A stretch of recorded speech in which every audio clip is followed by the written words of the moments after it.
The kitchen tiles felt cold beneath my bare feet, a sharp contrast to the warmth still clinging to my skin from the cramped attic room where I'd been trying to sleep.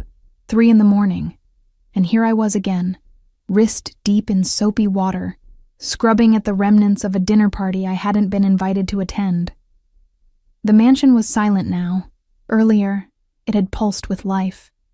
Laughter spilling from the dining room, crystal clinking against crystal, the murmur of voices discussing things I couldn't begin to understand. Business, money, power. Things that existed in a world so far removed from mine that they might as well have been on another planet. I worked the sponge in slow circles around the rim of a wineglass, watching the foam catch the dim light from the single bulb I'd dared to turn on. Mrs.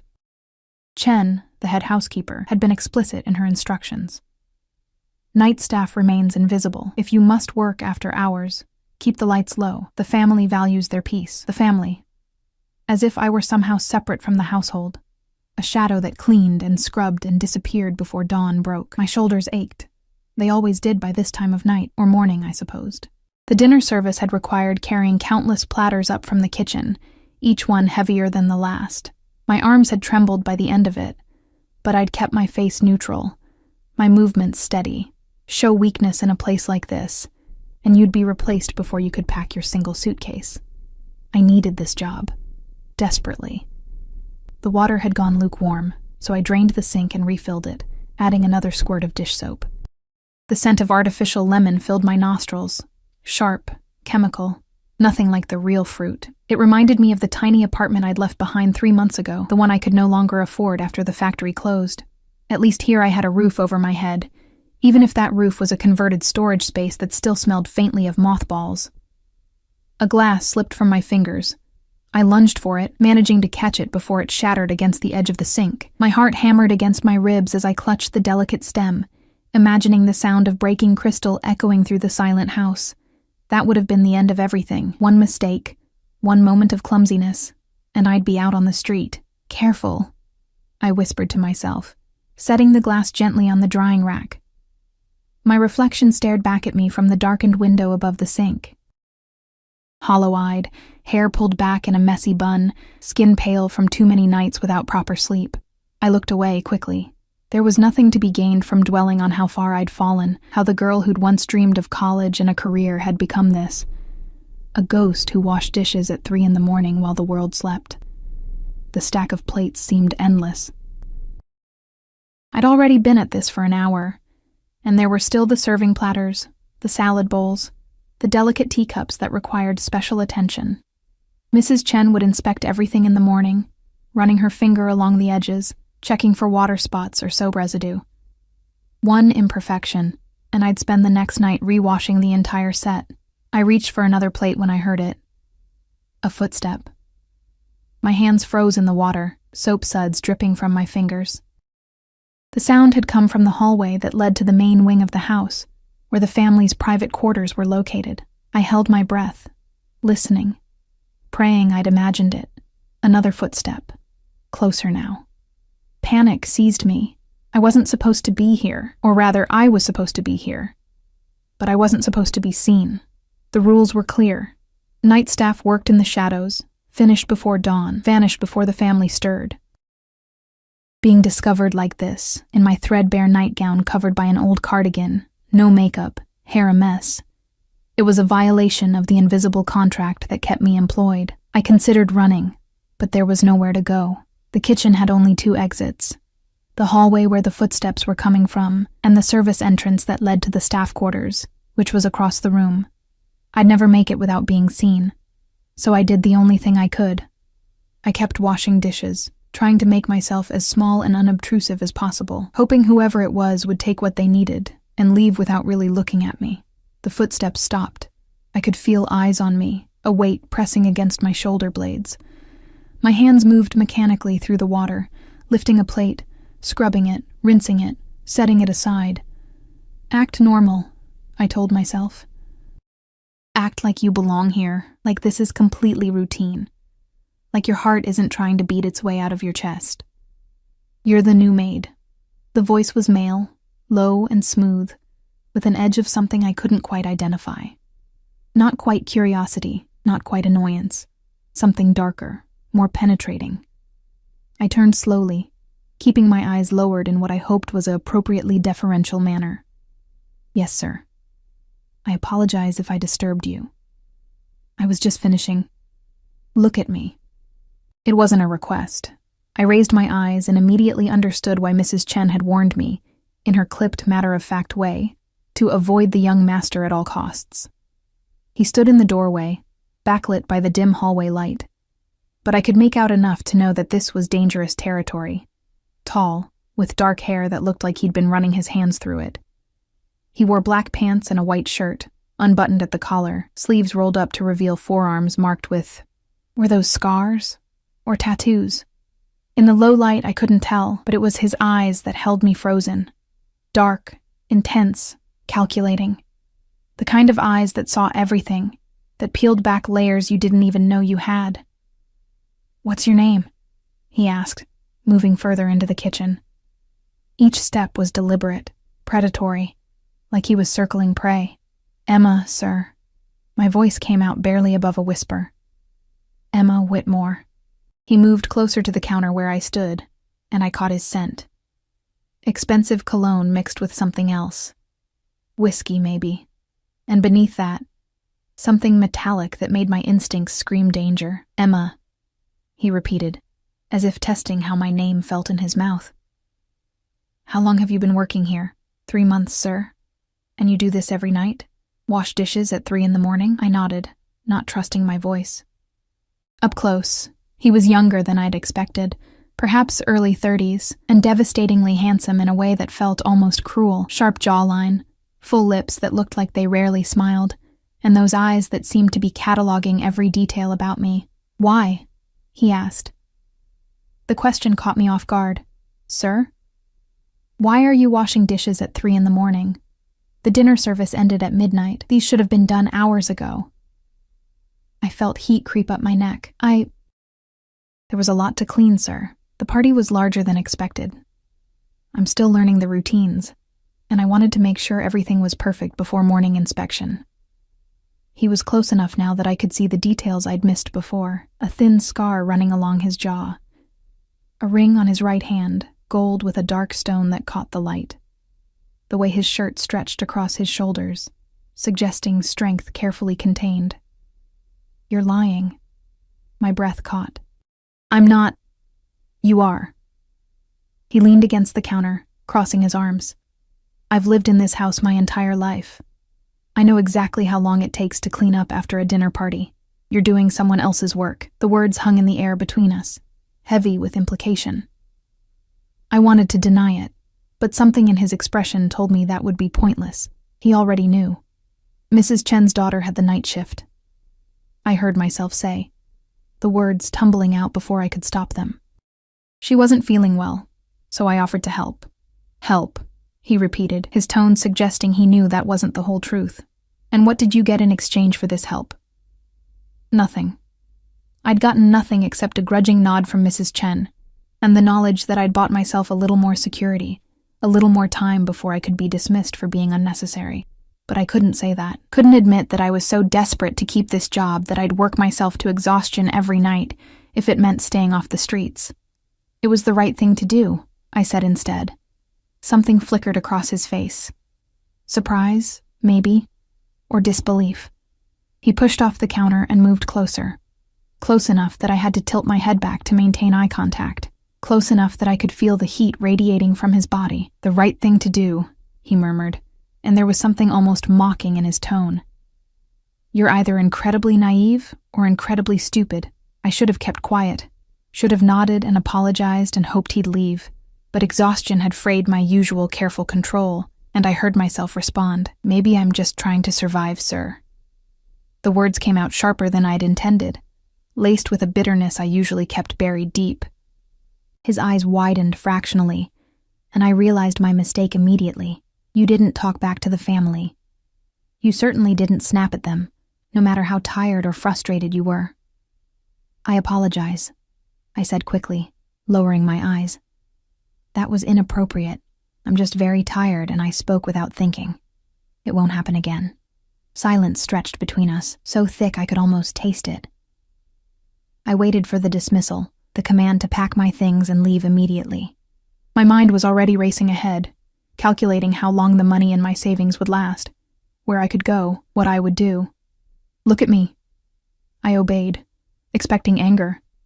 Instead, I found something far more unsettling: interest. "You're different from the others," he said softly. "They all pretend to be content, grateful for the opportunity to serve. But you, there's something else in your eyes. Desperation, yes, but also defiance, like you hate being here but refuse to show it." His observation cut too close to the truth. I forced my expression to remain neutral, even as my pulse quickened. He reached out, and I flinched involuntarily, but he didn't touch me.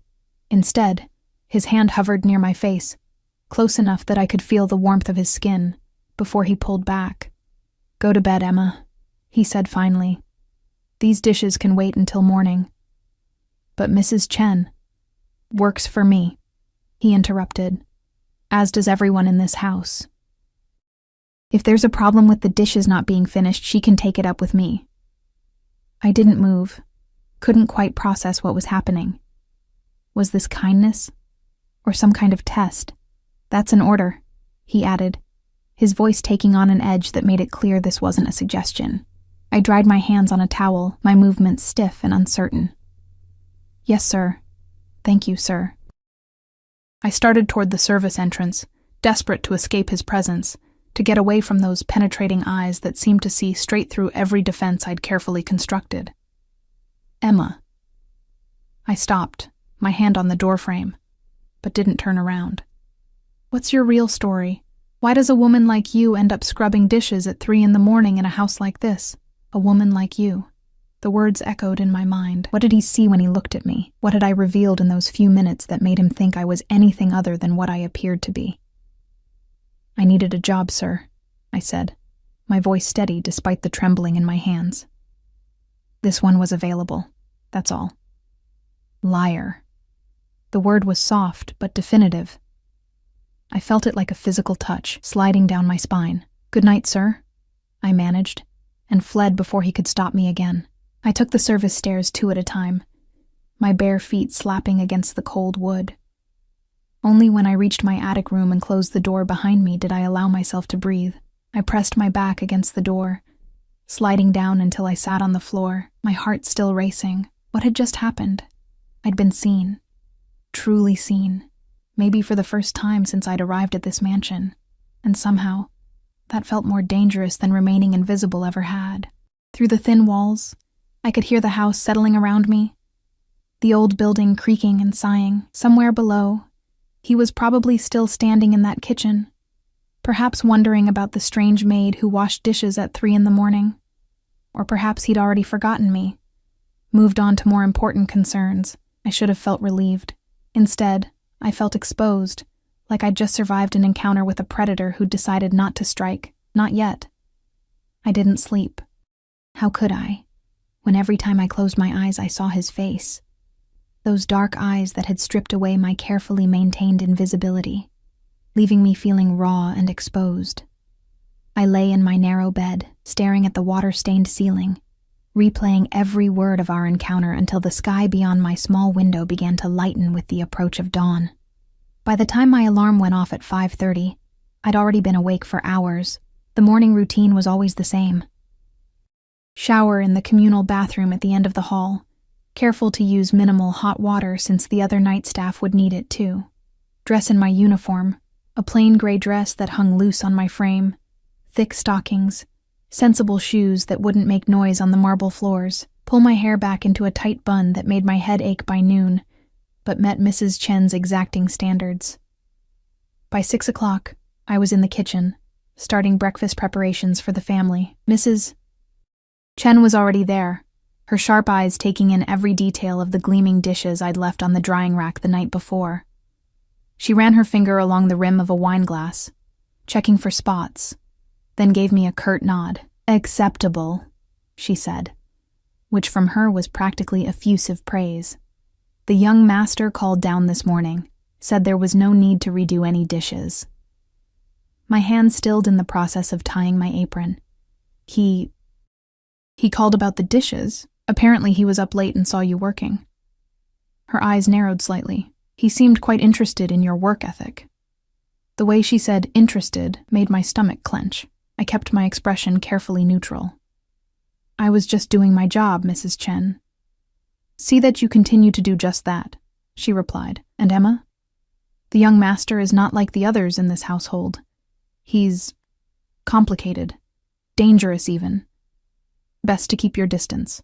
It was the most personal thing she'd ever said to me, and coming from her, it felt like a warning wrapped in genuine concern. I understand, I said quietly. She studied me for a moment longer, then nodded. Good. Now, breakfast needs to be ready by 7. The young master has requested his meal be brought to his study this morning instead of the dining room. My heart sank. Will I be serving? No. Maria will take it up. She paused. He specifically requested that you remain in the kitchen this morning. Relief and something else, disappointment, washed through me. I told myself I was being ridiculous. Staying away from him was exactly what I needed to do. Last night had been unsettling enough. The morning passed in a blur of activity. Breakfast service, then lunch preparations, then the endless cycle of cleaning and organizing that filled the hours between meals. I kept my head down, my hands busy, trying to lose myself in the familiar rhythm of work, but I couldn't stop thinking about him. The way he'd moved, all coiled power and casual dominance. The intensity of his gaze, like he could see past every lie I'd ever told myself. The strange moment when he'd almost touched my face, his hand hovering so close I'd felt the ghost of contact against my skin. Emma! I jumped, nearly dropping the crystal bowl I'd been polishing. Mrs. Chen stood in the doorway, her expression tight. The young master wants to see you, his study. Now. The bowl slipped from my numb fingers. This time I wasn't fast enough to catch it. It shattered against the floor, fragments of crystal scattering across the tiles like diamonds. For a moment, no one moved. Then Mrs. Chen's face transformed, anger flooding her features. Clumsy girl! Do you have any idea how much— Leave it! The voice came from behind her, and she immediately fell silent. He stepped into the kitchen, dressed now in an impeccably tailored black suit that made him look even more dangerous than he had in the middle of the night. His hair was styled back from his face, revealing those sharp features in unforgiving detail. It was an accident, he said, his eyes fixed on me. Have someone else clean it up. Emma, come with me. It wasn't a request. Mrs. Chen stepped aside, and I had no choice but to follow him out of the kitchen. We walked through hallways I'd only ever cleaned, past artwork that probably cost more than I'd earn in a lifetime, up a grand staircase that I'd polished that very morning. His study was on the 2nd floor, in a part of the house I'd been forbidden to enter. He opened the door and gestured for me to go ahead of him. I hesitated at the threshold, my survival instincts screaming at me to run. I'm not going to hurt you, he said, and there was something almost amused in his tone. At least not today. The joke, if it was a joke, did nothing to calm my racing heart, but I stepped inside anyway, because what choice did I have? The study was smaller than I'd expected, more intimate, dark wood paneling, floor-to-ceiling bookshelves, a massive desk positioned near windows that overlooked the garden. The scent of leather and old paper filled the space, along with that same cologne I'd noticed last night. He closed the door behind us. The click of the lock engaging made me flinch. I turned to face him, my back to the desk, hands clasped in front of me to hide their trembling. Sit, he said, gesturing to one of 2 leather chairs positioned near the fireplace. I'd prefer to stand, sir. That wasn't a suggestion. I sat. He poured himself a drink from a crystal decanter on a side table, whiskey, dark amber in the afternoon light. He didn't offer me one. Instead, he stood near the fireplace, studying me with that same unsettling intensity from the night before. Tell me about yourself, Emma. There's nothing to tell, sir. Another lie. He took a sip of his drink. You're educated. I can hear it in the way you speak, the words you choose. That's not common for someone in your position. I kept my eyes fixed on my hands. I had some college, sir, before circumstances changed. What circumstances? Personal ones. The command in his voice made me look up. He'd moved closer without me noticing, now standing directly in front of my chair. The height difference was even more pronounced with me sitting. I had to crane my neck back to meet his eyes. Why do you care? The question escaped before I could stop it, frustration overriding caution. I'm just a maid. One of dozens of people who work in this house. Why am I here? Something flickered across his face. Satisfaction, maybe, like I'd finally done something he'd been waiting for. He set his glass down on a nearby table and crouched in front of me, bringing his eyes level with mine. You want to know why you're here? His voice had dropped to something low and intimate, dangerous as a blade. Because last night, I saw something I haven't seen in a very long time. Someone real. Everyone in this house, everyone in my life, they all wear masks. They tell me what they think I want to hear. Show me what they think I want to see. But you were too tired to pretend. For just a moment, I saw who you really are. His proximity was overwhelming. I could see the flecks of gold in his dark eyes, the faint stubble along his jaw, the way his pupils dilated slightly as he watched me. And what did you see? I whispered. A fighter. He reached out slowly, giving me time to pull away, and tucked a loose strand of hair behind my ear. His fingers barely grazed my skin, but the contact sent electricity racing down my spine. Someone who's been beaten down by life but refuses to stay down. Someone who takes on extra work at 3 a.m, not because she's weak, but because she's strong enough to do whatever it takes to survive. I should have been flattered. Instead, I felt terrified. Being noticed, being seen, it made me vulnerable in ways I couldn't afford. I need this job, I said, my voice steadier than I felt. If this is some kind of game, if you're bored and looking for entertainment, please just let me go back to work. I can't lose this position. His hand dropped away from my face. Why? What are you running from? I'm not running from anything. Emma. He said my name like a reprimand. I'm going to tell you something, and I want you to really hear it. I know everything about everyone who works in this house. I know Mrs. Chen's daughter has a gambling problem that's gotten her into debt with some very unpleasant people. I know that Marcus, my driver, sends most of his paycheck back to his family in the Philippines. I know that the groundskeeper has a daughter with medical bills he can barely afford. He stood, moving back to his drink, giving me space to breathe, and I know that Emma Whitmore enrolled at State University 4 years ago on a partial scholarship, that she was studying business administration and working 2 jobs to cover expenses, that she dropped out suddenly in her junior year, right around the time her mother was diagnosed with stage 4 cancer. The air left my lungs in a rush. How do you... I also know, he continued, his voice gentle now, almost kind, that she died 8 months ago, that you lost your apartment 3 months after that, that you have exactly $237 in your savings account and no family left to turn to. Tears burned behind my eyes, but I refused to let them fall. What do you want from me? He turned back to face me, and his expression was unreadable. Honesty. That's all. No more lies, no more pretending. I want to know who you really are. Why? The word came out broken, all my careful control crumbling. Why does it matter? I'm nobody. I'm nothing. No. The single word was sharp, definitive. He crossed back to me in 2 long strides and gripped my chin, forcing me to look at him. You're not nothing. Don't ever say that again. The intensity in his eyes was almost painful to witness. His thumb brushed along my jaw, a touch that was somehow both gentle and possessive. You don't know me, I managed.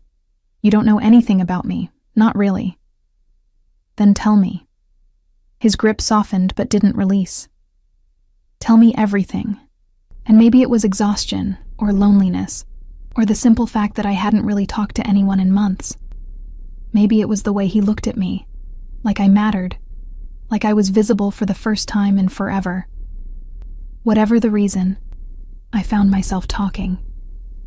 I told him about my mother, about watching cancer slowly steal her away while I worked myself to exhaustion trying to pay for treatments that ultimately didn't help.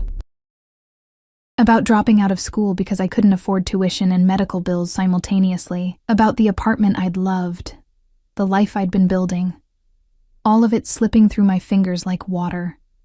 About the weeks after her death, when I'd felt so hollow that getting out of bed seemed impossible. About the eviction notice, the desperate job search, the slow realization that I'd fallen so far that climbing back up seemed impossible. I answered an ad for a live-in maid. I finished, my voice hoarse. Mrs. Chen barely looked at me during the interview.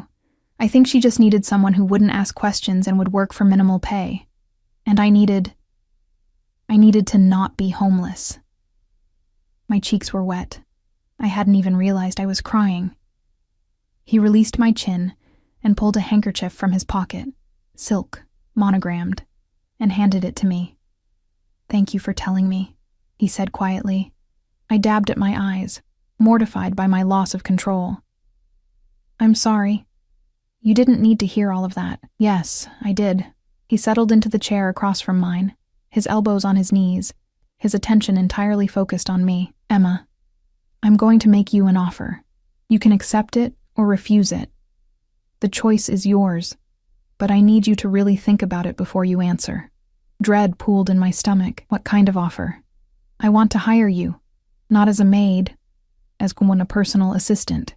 I blinked, certain I'd misheard. "I don't understand."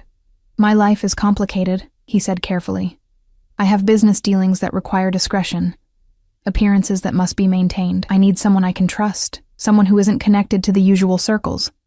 Someone who—" He paused, seeming to choose his words carefully. "Someone who has nothing to gain by betraying me. You don't know if you can trust me." "No," he agreed, "but I'm willing to take that risk." The position would come with a substantial salary, private accommodations, and the understanding that what you see and hear stays confidential. In return, you'd attend certain events with me, help maintain my schedule, and essentially become part of my inner circle. It sounded too good to be true, which meant it probably was. "What's the catch?" A ghost of a smile touched his lips. "Smart girl. The catch is that my world is dangerous, Emma. Not everyone in my life is going to be happy about you being there. You'd be stepping into a situation that could become complicated." "What do you mean, dangerous?" His expression shuddered. "That's information for another time. For now, I need your answer. Will you accept my offer?" Every instinct I had screamed that this was a mistake, that I should run back to the kitchen, back to my invisible existence, back to safety. But safety hadn't gotten me anywhere. Safety had left me scrubbing dishes at 3 a.m. for barely enough money to survive. And when I looked at him, really looked at him, I saw something that terrified and thrilled me in equal measure. An opportunity. A chance to be more than I'd become. Maybe a chance to matter. "I'll do it," I heard myself say. "I accept your offer." The smile that spread across his face was predatory and pleased. "Good. We start tomorrow. For now, go pack your things. You'll be moving to the East Wing tonight." He stood and offered me his hand. After a moment's hesitation, I took it. His palm was warm and calloused against mine, his grip firm. "One more thing," he said as I reached the door. "My name is Dante. Dante Moretti. When we're alone, you'll use it, Moretti." The name meant something. I could tell by the weight he gave it, but I didn't ask. Couldn't ask. Not when my world had just tilted on its axis. "Okay," I whispered. "Dante." The way his eyes darkened when I said his name should have been my first real warning, but I was too overwhelmed, too hopeful, too desperate to see it for what it was. The beginning of my beautiful, terrible captivity. The East Wing was a different world. Where my attic room had been cramped and sparse, my new quarters consisted of a bedroom larger than my old apartment, a private bathroom with marble fixtures, and a sitting area with windows overlooking the estate gardens. The closet alone could have housed 3 people comfortably. I stood in the center of the bedroom, my single battered suitcase looking pathetically out of place on the plush cream carpet, and tried to process what had just happened. 24 hours ago, I'd been invisible. Now I was here, in rooms that probably cost more per month than I'd earned in a year, because a man I barely knew had decided I was... what? Interesting? Trustworthy?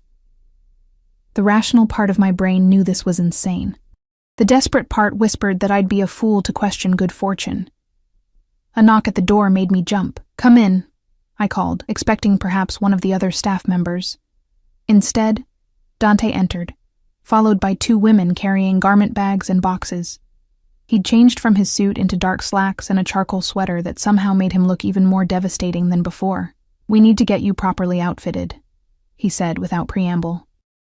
"Sophia and Claire are going to take your measurements and provide you with an appropriate wardrobe." I stared at the women as they began unpacking their supplies, measuring tapes, fabric samples, tablets with what looked like clothing catalogs. "That's not necessary. I have clothes. Not for where you're going." His tone was matter-of-fact, brooking no argument. "Tomorrow night you're accompanying me to a charity gala. You'll need evening wear, business attire, casual clothes that actually fit you properly. Consider it part of your employment package." The woman named Sophia, tall, elegant, with sharp eyes that assessed me professionally, stepped forward. "If you'll just stand here, dear, this won't take long." I glanced at Dante, uncomfortable with the idea of being measured while he watched. He seemed to understand, moving toward the door. "I'll be in my study when you're finished. Someone will bring dinner up for you at 7. Then he was gone, leaving me with the 2 women who immediately began their work with brisk efficiency. "Arms out," Sophia instructed, wrapping the tape around my bust. "Claire, make a note. She'll need alterations on everything. Poor thing is swimming in that uniform." I stood perfectly still, feeling like a doll being prepared for display. They measured every part of me, occasionally murmuring to each other about sizes and styles, pulling up images on their tablets for my approval. "What do you think of this?" Claire asked, showing me a picture of an elegant navy gown with a fitted bodice and flowing skirt. "It's beautiful," I said honestly. "But isn't it a bit much?" "Nonsense. Mr. Moretti's companion needs to look the part." She made a note on her tablet. "We'll do this one in midnight blue. It'll complement your skin tone beautifully." Mr. Moretti's companion. The phrase made my stomach flutter with something between anxiety and anticipation. They worked for another hour, showing me options, taking notes, discussing accessories and shoes, as if dressing me were a military operation requiring strategic planning. By the time they packed up their supplies, I felt overwhelmed and oddly vulnerable, as if by measuring my body they'd somehow gained access to parts of me I usually kept hidden. "The first pieces will arrive tomorrow morning," Sophia said as they prepared to leave. "The gown for tomorrow night will be ready by 4. Claire will come by at 5 to help with hair and makeup. I can do my own. Mr. Moretti's instructions," she interrupted gently. "He wants everything perfect." After they left, I sank onto the edge of the massive bed, my mind racing. This was really happening. Tomorrow night, I'd be attending a charity gala as Dante Moretti's companion, dressed in clothes worth more than I'd earned in months, pretending to be someone I wasn't. The thought should have excited me. Instead, it terrified me. Dinner arrived precisely at 7, delivered by Maria, who couldn't quite hide her curiosity as she set the tray on the table in the sitting area. Grilled salmon, roasted vegetables, a side salad, and a glass of white wine. "Will there be anything else, miss?" she asked, the title sounding strange directed at me. "No, thank you, Maria. This is more than enough." She hesitated at the door. "Emma? Are you all right? We heard you're not working in the kitchen anymore." I managed a smile. "I'm fine. Just a change in duties." After she left, I picked at the food, my appetite gone. The salmon was perfectly cooked, the vegetables seasoned to perfection, but everything tasted like ash in my mouth. I kept thinking about Dante, about the way he'd looked at me in his study, about the danger he'd mentioned so casually. What had I agreed to? Sleep eluded me again that night. I lay in the unfamiliar bed, staring at shadows dancing across an unfamiliar ceiling, listening to the house settle around me.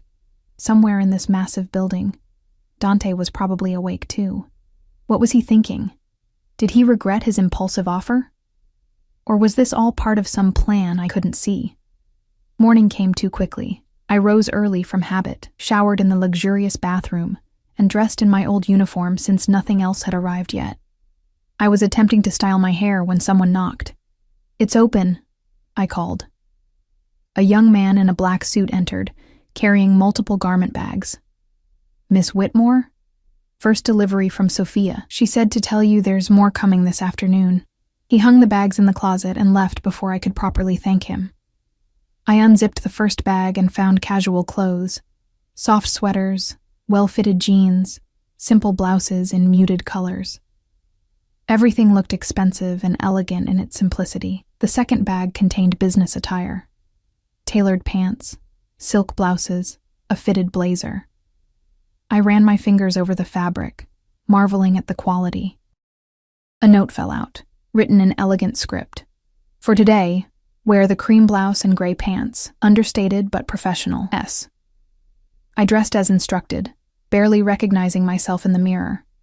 The clothes fit perfectly, making me look polished in a way my oversized uniform never had. I twisted my hair into a professional bun and applied minimal makeup. I had no idea what the day would bring, but at least I'd look presentable. Another knock. This time, I opened the door to find Dante standing there, dressed in another impeccable suit, his hair styled back from his face. His eyes swept over me, lingering in a way that made heat crawl up my neck. "Perfect," he said simply. "Come, we have a busy day." I followed him through the house, trying to ignore the stares from other staff members as we passed. Mrs. Chen watched from the kitchen doorway, her expression unreadable. I wanted to stop, to explain, but Dante's pace didn't allow for it. We ended up in a different room this time, a private office with a large conference table. A man was already waiting there, older than Dante, with silver-streaked hair and calculating eyes.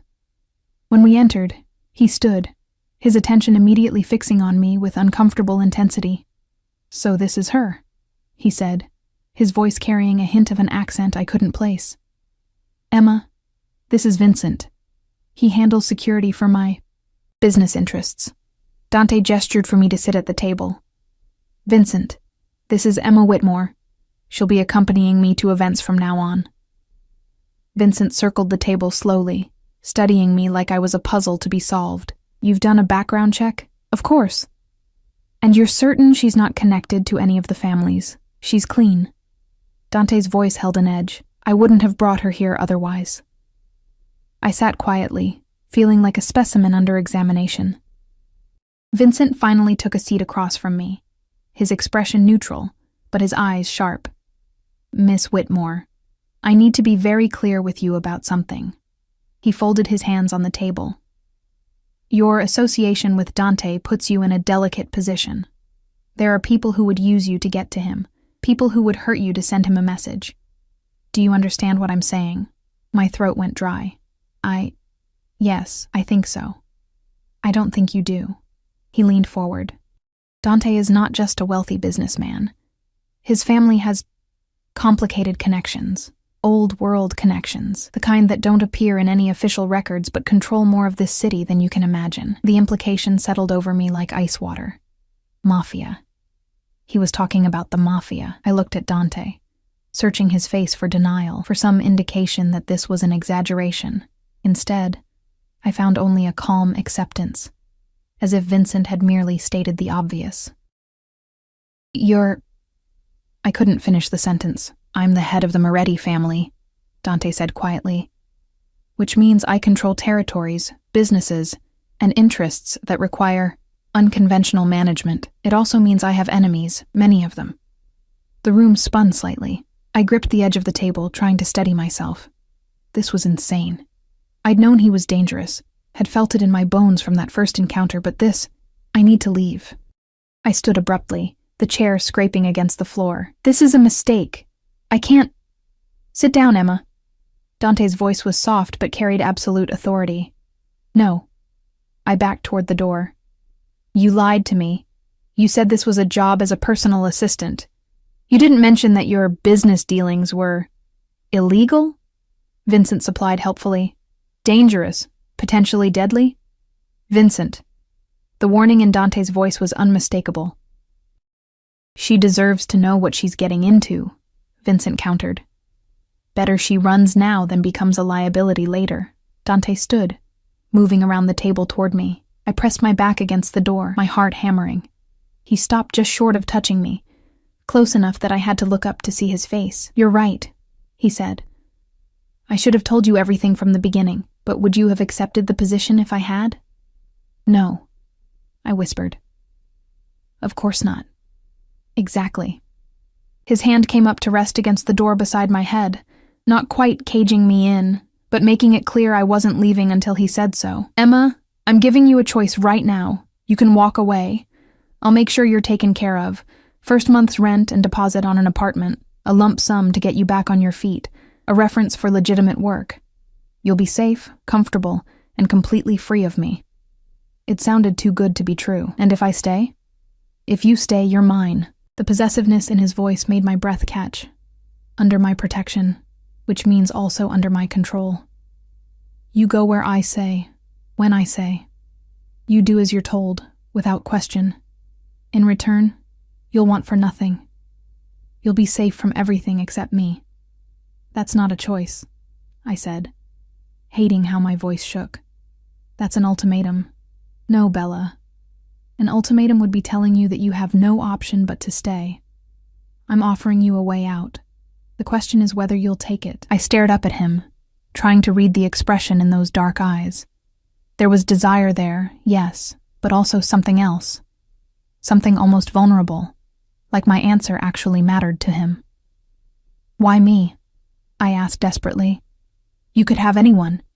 Women who are beautiful, sophisticated, who actually belong in your world. Why choose someone like me? Because you're real. His free hand came up to cup my cheek, his thumb tracing my lower lip.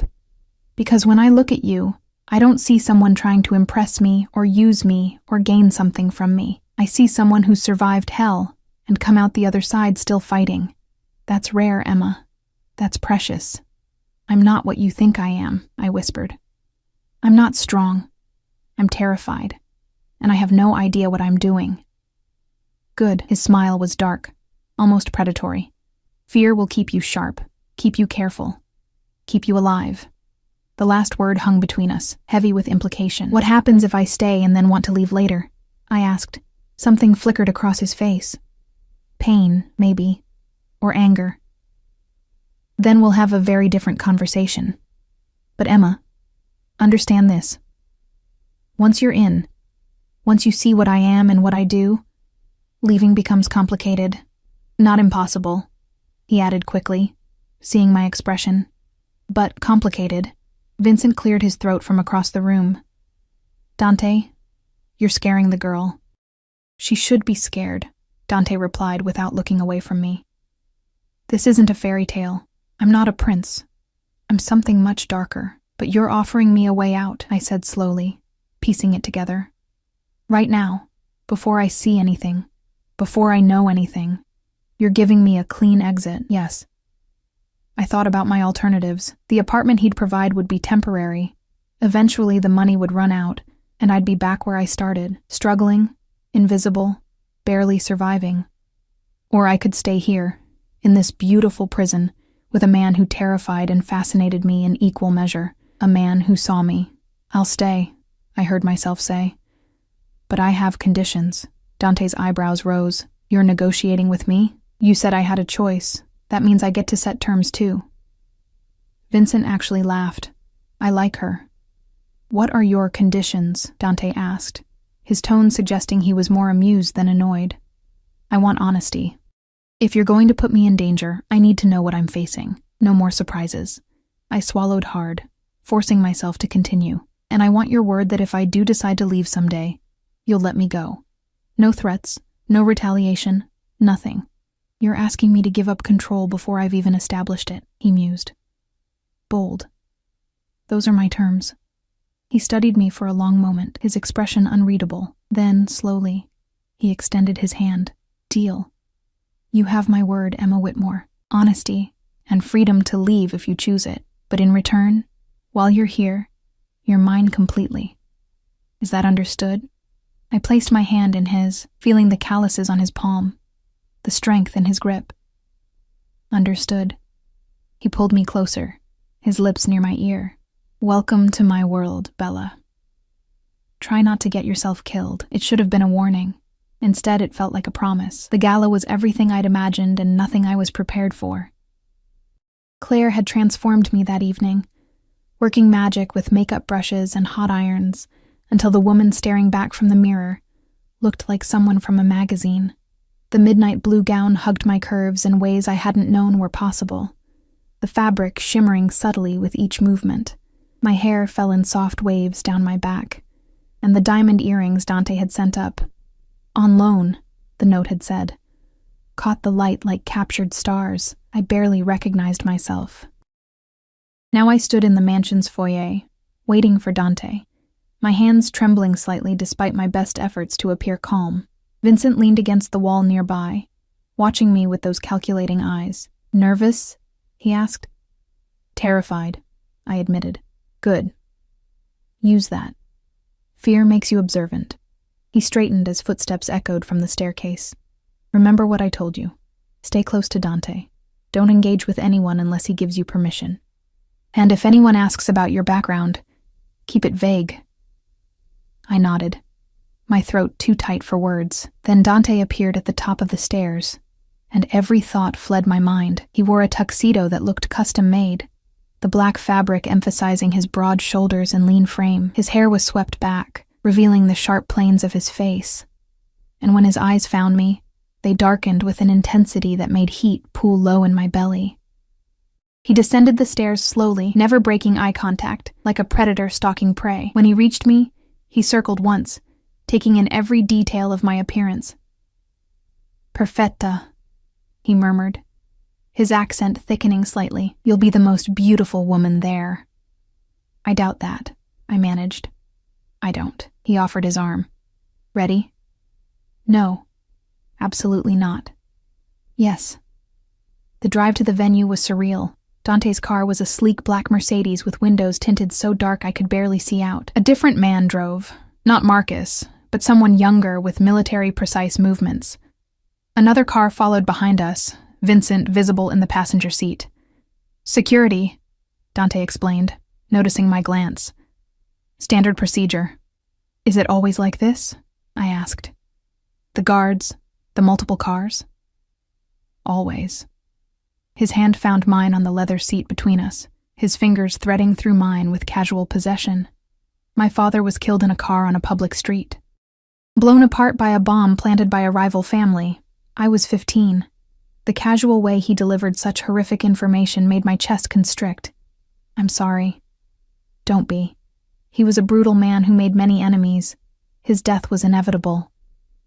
His thumb traced circles on my palm, the gesture oddly soothing. But it taught me a valuable lesson. Never let your guard down. Never assume you're safe. Never trust anyone completely. "Do you trust me?" The question escaped before I could stop it.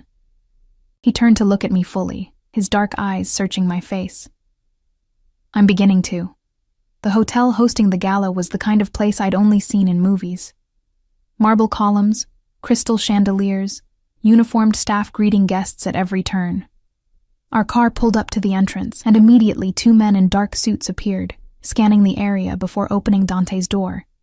He stepped out first, then turned to help me. As my hand slipped into his, camera flashes exploded around us. I flinched, instinctively trying to pull back, but Dante's grip tightened. "Smile," he murmured. "Let them see you're with me." I forced my lips to curve, trying to ignore the shouted questions from photographers crowding the barriers. "Mr. Moretti, who's your date? Is this a new relationship? Can we get a name?" Dante ignored them all, guiding me up the red carpet with one hand at the small of my back. The touch was possessive, claiming, announcing to everyone watching that I belonged to him. Inside, the ballroom was a sea of designer gowns and expensive suits. Champagne flowed freely, carried by servers in crisp white uniforms. A string quartet played in one corner, while guests mingled and laughed, their voices creating a constant buzz of conversation. I felt completely out of place.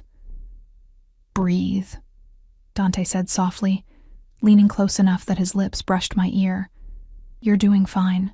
Everyone's staring. They're staring because you're stunning, and because they're wondering who managed to catch Dante Moretti's attention." His hand slid from my back to my waist, pulling me closer against his side. "Let them wonder." A man approached, older, silver-haired, with a kind of polished confidence that came from wealth and power. "Dante, good to see you, my boy." Richard. Dante's tone was cordial but carried an edge I was learning to recognize. Caution. Thank you for the invitation. Richard's eyes slid to me, curiosity evident. And who might this lovely creature be? Emma Whitmore, Dante said before I could respond. Emma, this is Richard Castellano. He sits on the board of several charities I support. I offered my hand, remembering Vincent's instructions about keeping things vague. Pleasure to meet you, Mr. Castellano. The pleasure is entirely mine. He held my hand a beat too long, his smile not quite reaching his eyes. How did you and Dante meet? Through mutual acquaintances, Dante interjected smoothly. Emma recently moved to the city. I've been showing her around. It wasn't quite a lie, but it wasn't the truth either. Richard seemed to sense this, his smile sharpening. How fortuitous. Well, I hope you're prepared for the whirlwind that is Dante's world, my dear. It can be quite overwhelming for those not accustomed to it. There was something in his tone that set my nerves on edge. A warning, or perhaps a threat. I'm learning quickly, I said, keeping my voice light. I'm sure you are. He turned back to Dante. We should talk business later. I have a proposition that might interest you. I'm here for the charity tonight, Richard. Business can wait.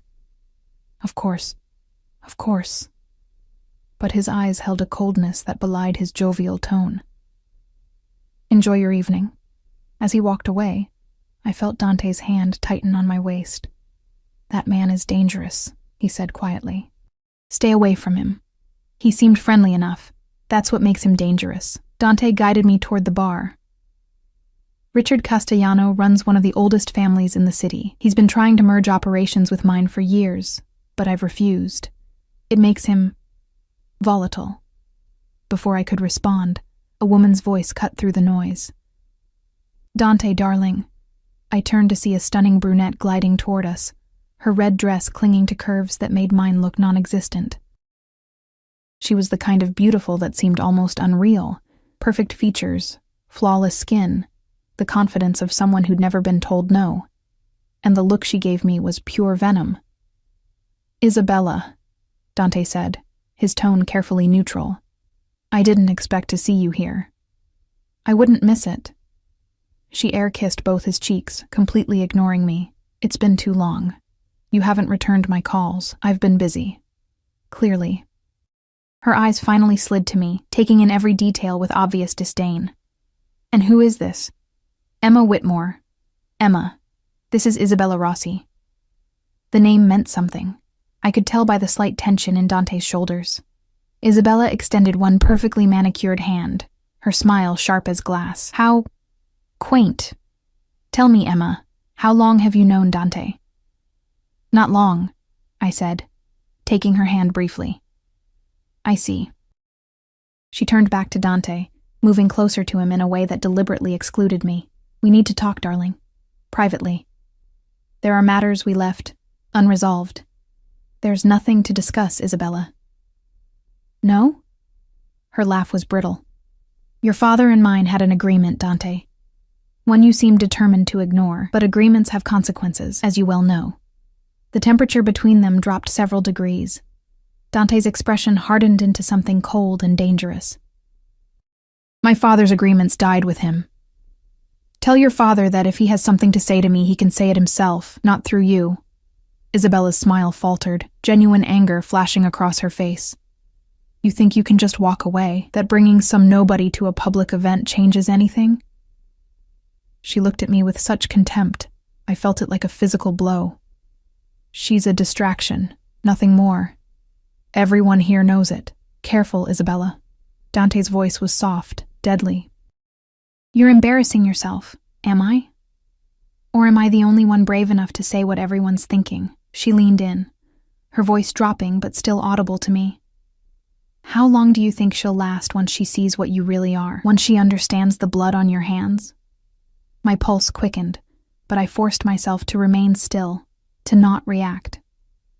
This was a test, I realized. Not just from Isabella, but from everyone watching this interaction. And people were definitely watching. Dante's arm snaked around my waist, pulling me flush against his side. The possessiveness of the gesture was unmistakable. Emma knows exactly what I am, And unlike you, she chose to be here. Now, if you'll excuse us." He guided me away before Isabella could respond, his hand pressing firmly against my lower back.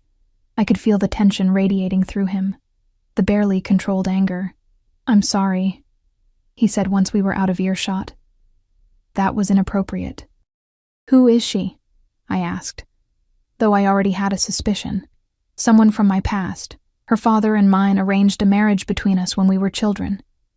An alliance to unite two families. His jaw clenched. I refused. It caused complications. "She seems to think you'll change your mind." "She's wrong." He stopped, turning to face me fully. We were near the terrace doors, partially hidden by a marble column. His hands came up to frame my face, tilting my chin until I had no choice but to meet his eyes. "Listen to me carefully, Emma. There are going to be many people who question why you're here, who try to undermine you or make you doubt yourself. Ignore them. The only opinion that matters is mine, and I want you here. Capisci?" The Italian word rolled off his tongue naturally, and though I didn't speak the language, I understood his meaning from his tone alone. "I understand," I whispered. His thumb brushed across my lower lip, the touch sending electricity down my spine. For a moment, I thought he might kiss me. The intensity in his eyes suggested he wanted to, but instead he dropped his hands and stepped back, creating distance between us. "Come. We need to make the rounds. Let people see you with me. Establish your place." The next hour was a blur of introductions and superficial conversations. Dante introduced me to dozens of people, some warm and welcoming, others coldly assessing. I smiled, nodded, spoke when spoken to, and tried to remember names and faces that blurred together. But I noticed things too, the way certain men approached Dante with deference bordering on fear, the way conversations would pause when we walked by, only to resume in whispers after we passed. The way security personnel tracked our movements through the crowd, communicating through barely visible earpieces. This wasn't just a charity gala. It was a display of power, a reminder to everyone present of exactly who Dante Moretti was and what he controlled. And I was part of that display now. We were near the buffet when Vincent appeared, his expression tight. He leaned close to Dante, whispering something I couldn't hear. Dante's entire demeanor changed, shoulders tensing, jaw hardening. "When?" he asked quietly. 20 minutes ago. Antonio is handling it, but you should know." Dante nodded curtly, then turned to me. "I need to step away for a few minutes. Stay here with Vincent. Don't wander off." "Is everything okay?" "Business." He pressed a quick kiss to my temple, the first time he'd done so, and disappeared into the crowd. Vincent moved closer, positioning himself slightly in front of me. "Nothing to worry about. Just some associates getting rowdy at one of the clubs. Happens sometimes." "Associates," I repeated, understanding the euphemism.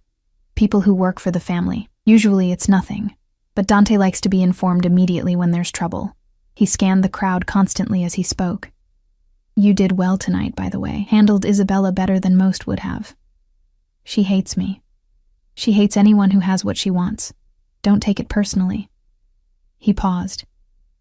"Though you should know, her family won't let this go easily. The Rossis expected that marriage to happen. Dante refusing it was a significant insult. So I've made them enemies just by being here." "You made them enemies the moment Dante decided you were his." Vincent's expression softened slightly. "But don't worry. He protects what's his, always has." "What's his?" The phrase echoed in my mind, possessive and absolute. Dante returned 15 minutes later, his expression carefully neutral, but his eyes hard. "We're leaving."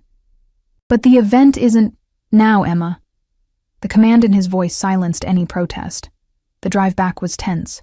Dante sat rigidly in his seat, jaw clenched, one hand curled into a fist on his thigh. I wanted to ask what had happened, but the fury radiating from him kept me silent. When we finally reached the mansion, he helped me out of the car, but didn't release my hand.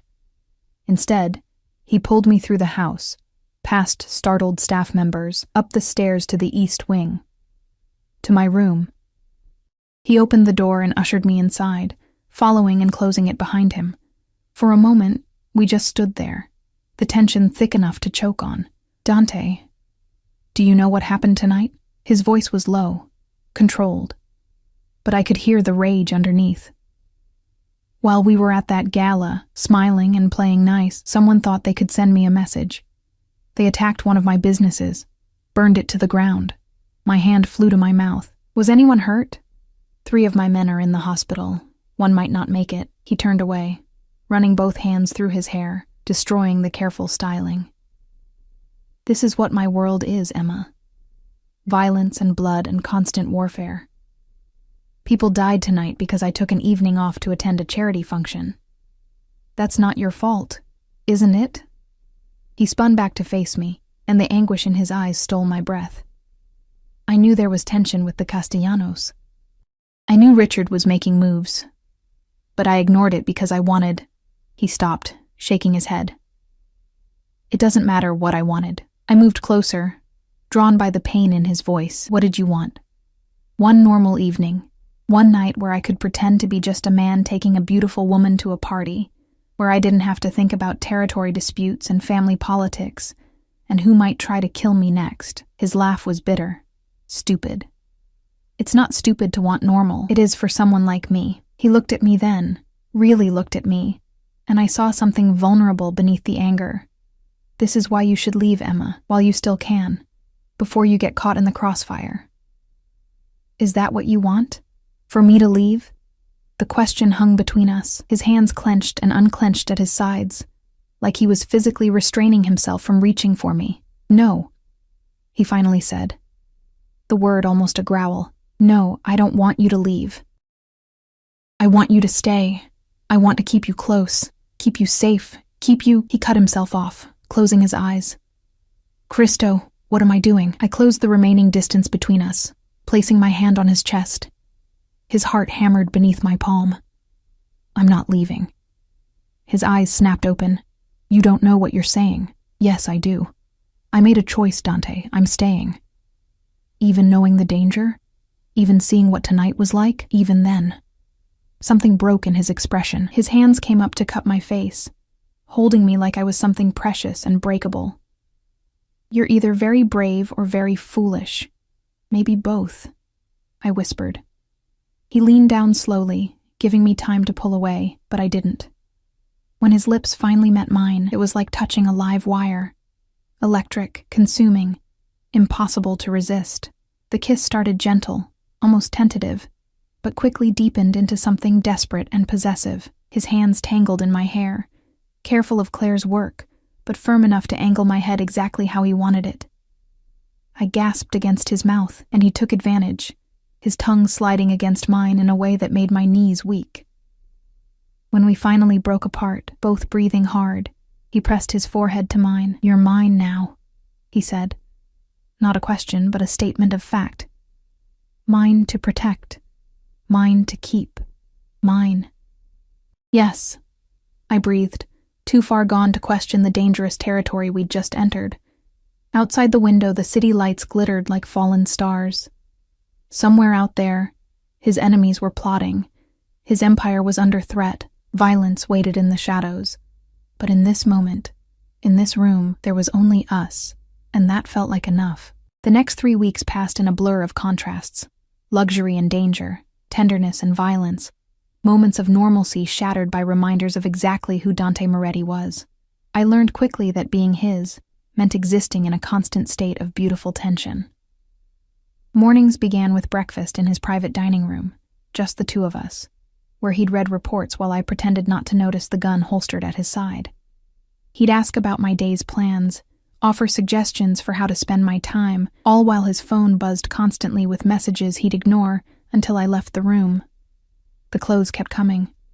A new wardrobe that transformed me from invisible maid to someone who belonged in Dante's world.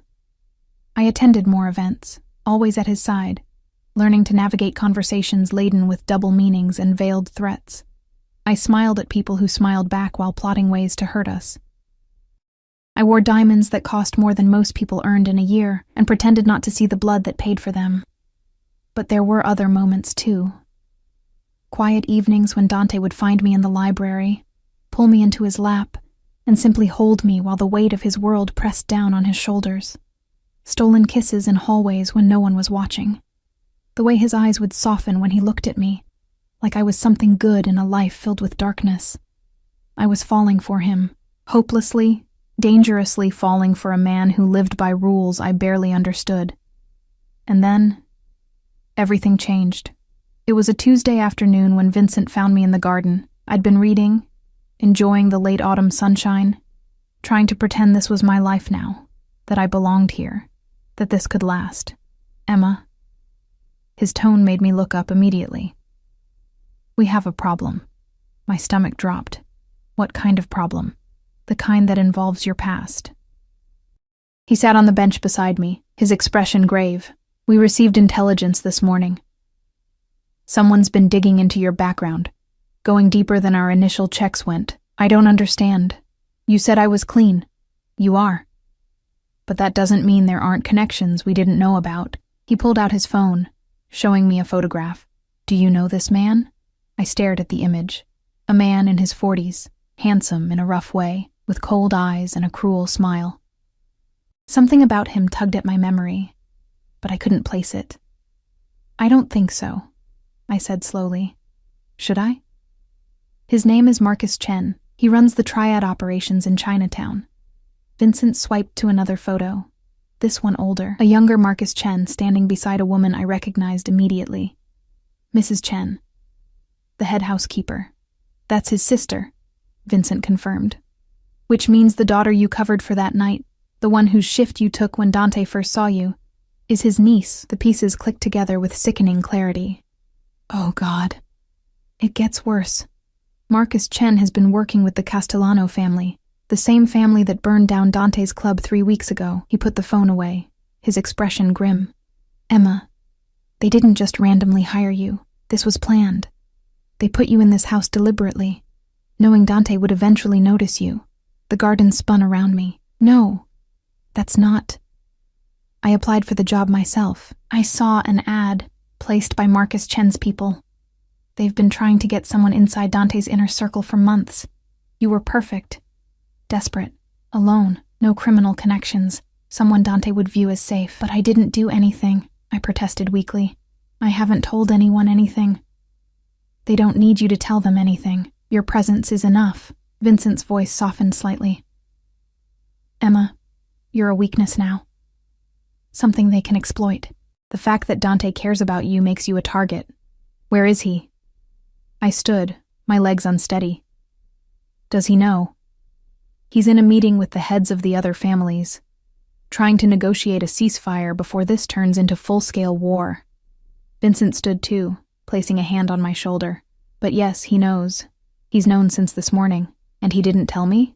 He was trying to figure out how to handle it. How to keep you safe. I pulled away from Vincent's touch. Anger and fear warring inside me. I need to see him.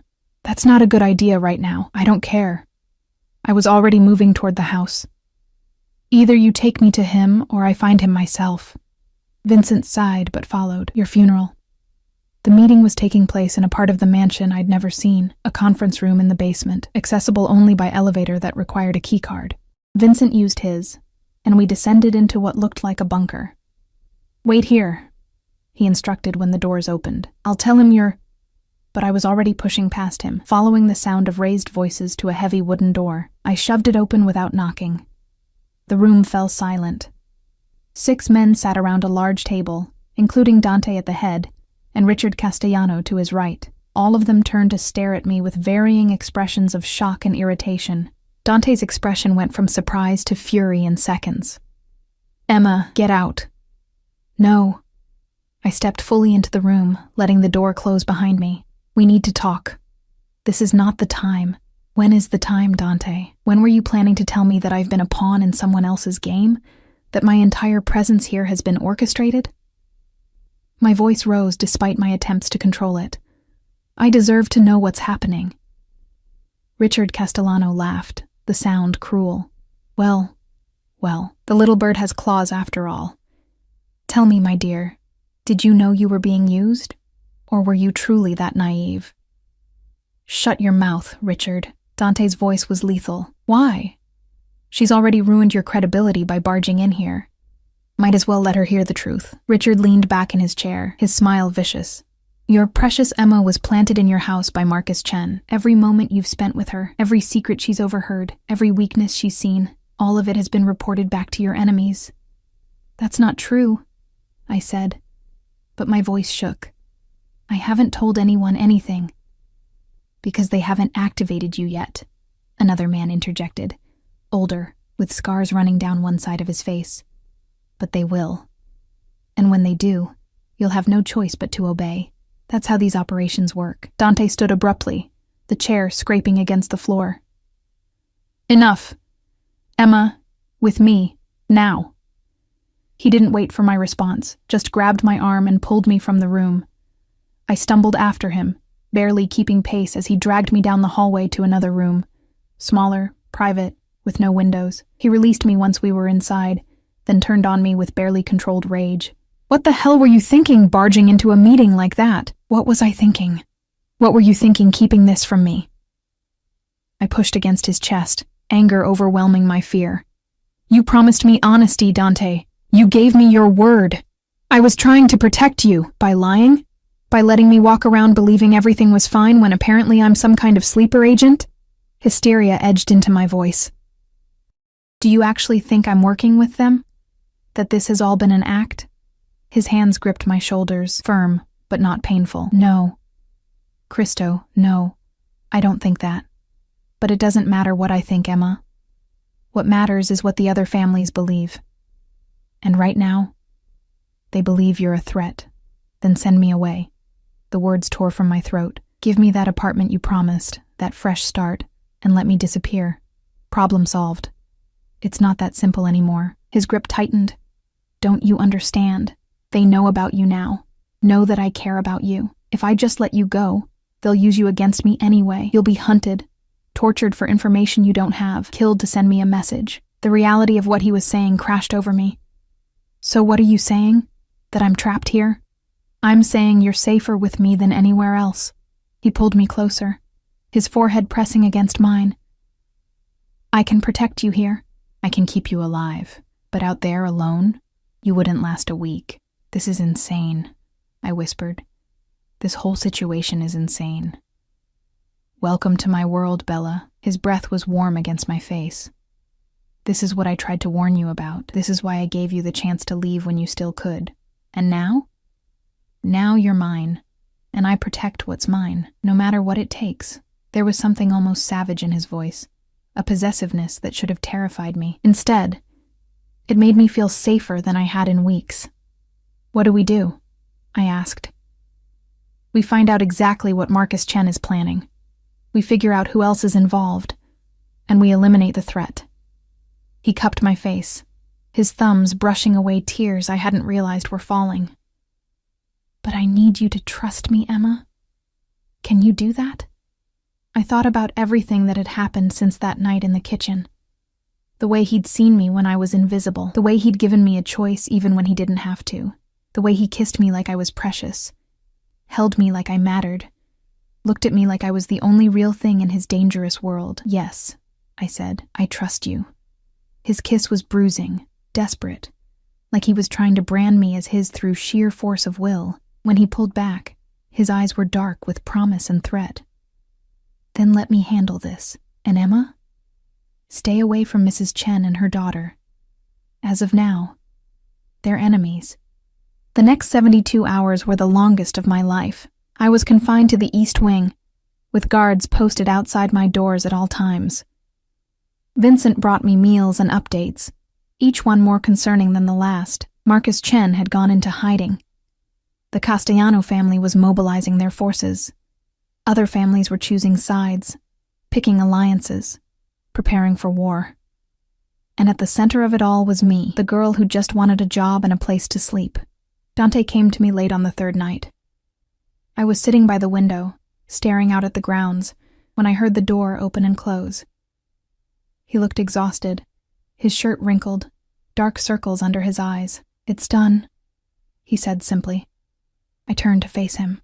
What's done? Marcus Chen is dead. killed attempting to plant explosives in one of my warehouses. He moved to the small bar in the corner, poured himself a drink. His sister and niece have been removed from the premises. The Castellano family has agreed to a temporary ceasefire while we investigate their involvement. You killed him. It wasn't a question. I gave the order. Yes, he downed the whiskey in one swallow. He was planning to kidnap you tomorrow, use you as leverage to force me into giving up territory. Vincent intercepted the communication this morning. My legs gave out. I sank onto the edge of the bed, my mind struggling to process what he was saying. Someone had been planning to kidnap me, to use me as a tool against Dante. He crossed the room, kneeling in front of me so we were eye level. It's over now. You're safe. Am I? I looked at him. This beautiful, dangerous man who'd somehow become everything to me. Will I ever really be safe in your world? No, he said honestly. There will always be threats, always be people who want to hurt me by hurting you. But I swear to you, Emma, on everything I am, I will spend every day of my life making sure no one touches you. You're mine to protect, and I take that responsibility seriously. Dante. I touched his face, feeling the stubble rough beneath my palm. I can't live like this, always afraid, always waiting for the next attack. Something flickered in his eyes, fear, maybe, or pain. Are you saying you want to leave? The question hung between us, heavy with implication. This was it. My chance to invoke his promise, to walk away from this beautiful nightmare and try to build something resembling a normal life. But when I looked at him, really looked at him, I didn't see a monster. I saw a man who'd been born into violence, shaped by tragedy, forced to become something hard just to survive. A man who'd somehow found room in his dark world for softness. For me. No, I said softly. I'm saying I want to learn. Teach me how to protect myself. Show me how to navigate your world. Don't keep me locked away like some fragile thing that might break. Make me strong enough to stand beside you. His expression transformed, surprise, then something that looked almost like reverence. You want to be part of this? Really part of it? I want to be with you, whatever that means. He surged up, capturing my mouth in a kiss that was both celebration and claim, his hands tangled in my hair, his body pressing me back against the bed. When he finally pulled away, we were both breathing hard. You're sure? He asked, searching my face. Once you go down this path, there's no going back. You'll see things, know things, do things that change you forever. I'm already changed, I said. From the moment you saw me in that kitchen, everything changed. I can't go back to who I was before. I don't want to. Then we do this together. He pulled me up, holding both my hands. I'll teach you everything. How to read people, how to defend yourself, how to see threats before they materialize. You'll attend meetings, learn the business, understand how the families operate. But Emma, you need to understand. This makes you complicit in everything I do, everything I am. I understand. Do you? Do you understand that I've killed people? That I'll kill again if I need to? That the money that pays for this house, those clothes, everything you've enjoyed, it comes from activities that would horrify most people? I thought about my mother, about the medical bills that had crushed me, the system that had failed us both, about working myself to exhaustion for barely enough to survive, about being invisible and powerless in a world that didn't care if I lived or died. Dante's world was brutal, yes, but it was also honest in its brutality. There were no pretty lies here, no pretense that playing by the rules guaranteed safety or success. I understand, I repeated. And I choose this. I choose you. The smile that spread across his face was fierce and possessive. Then welcome to the family, Bella. Welcome home. He kissed me again, slower this time, thorough. And as his hands began to explore, as my body responded to his touch, I felt something settle inside me, a sense of rightness, of belonging. This was my life now. Dangerous, complicated, morally ambiguous, but it was mine. And I was his. Completely, irrevocably his. 6 months later, I stood in Dante's office, reviewing security reports while he met with his captains downstairs. I wore a tailored suit, black, severe, professional, and a gun holstered at my hip that I now knew how to use with deadly accuracy. Vincent had trained me himself, teaching me not just how to shoot, but how to think like a survivor, how to identify threats, plan exits, read body language. Dante had taught me the politics, who to trust, who to fear, how to navigate the complex web of alliances and grudges that governed his world. I'd attended my first negotiation 3 months ago, watched Dante systematically destroy a man who'd tried to cheat him, using words like weapons, until the man was begging for mercy, then watched him grant that mercy, because sometimes showing strength meant showing restraint. I'd learned that power wasn't just about violence, it was about control, about knowing when to strike and when to hold back, about building loyalty through both fear and respect. The door opened and Dante entered, loosening his tie. How do the numbers look? Revenue is up 15% in the Eastern Territories. The new arrangement with the Costello family is working. I handed him the report, but we're having issues with the waterfront. Someone's been stealing shipments. I know. I'm handling it. He crossed to me, pulling me into his arms. How are you handling it? This life? I leaned into him, breathing in his familiar scent. Some days are harder than others. But I'm still here. Any regrets? I thought about the girl I'd been, exhausted, invisible, scrubbing dishes at 3 a.m. Then I thought about who I'd become, strong, powerful, feared, and respected in my own right. No, I said honestly. No regrets. Good. His arms tightened around me. Because you're stuck with me now, Bella. For better or worse. For better or worse, I echoed. Through the window, the city stretched out below us. Millions of lives, millions of stories, most of them small and ordinary and safe. Once upon a time, I'd wanted that kind of life. Safety, normalcy, the comfortable mediocrity of being invisible. But I'd been seen, claimed, transformed. And I wouldn't change it for anything. Dante's lips found my neck, trailing kisses up to my ear. I love you, he murmured. My fierce, beautiful Emma. I love you too, I whispered back. It wasn't the fairy tale ending little girls dreamed about. There was no riding off into the sunset, no promise of happily ever after. Our future would be filled with danger, with hard choices, with moments when we'd have to choose between right and wrong, and pick survival instead. But it was real. Raw and messy and completely, utterly real. And in a world built on lies and pretty facades, that realness was worth everything. I turned in his arms, capturing his mouth in a kiss that tasted of promise and possession. Outside, the city hummed with life. Inside, in our fortress of stone and steel and secrets, we built our own kind of paradise. Dark, dangerous, ours. And that was enough.